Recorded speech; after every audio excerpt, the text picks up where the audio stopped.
সমুদ্রে মাছ ধরতে গিয়ে ফের ট্রলার উল্টে বিপত্তি।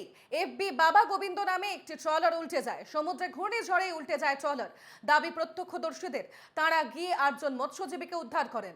এখনো 9জন মৎস্যজীবী নিখোঁজ। মৎস্যজীবীদের অনুমান বাকিরা ভেতরে আটকে রয়েছেন। ট্রলারটিকে উদ্ধার করে পাঠানো হচ্ছে 3 ডুবুরি। ইতিমধ্যে দুর্ঘটনাগ্রস্ত ট্রলারটি এই মুহূর্তে ফ্রেজারগঞ্জ থেকে 28 কিলোমিটার দূরে রয়েছে। 8জন মৎস্যজীবীকে উদ্ধার করে আনা হলো হাসপাতালে। খুব দুঃখজনক ঘটনা।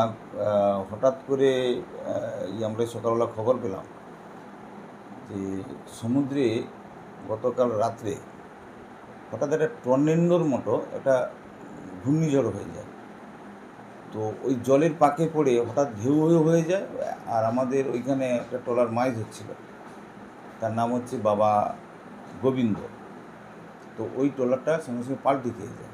পাল্টি খেয়ে যেতে বাইরে যে যারা লোকজন ছিল, উপরের কেবিনে যারা ছিল, তারা কিন্তু ভেসে গেছে।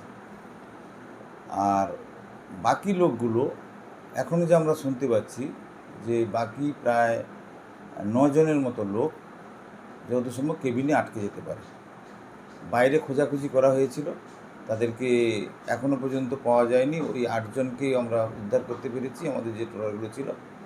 আর বাকি 8জনকে খুঁজে পাওয়া যাচ্ছে না। তবে আমাদের ধারণা, রাত্রিবেলা যেহেতু ঘটনা প্রায় 1:30-2টোর দিকে, সেখানে হয়তো কেবিনে ওরা ঘুমোচ্ছিল, হঠাৎ করে পাল্টে খেয়ে যেতে ওই কেবিনেই তারা আটকে গেছে।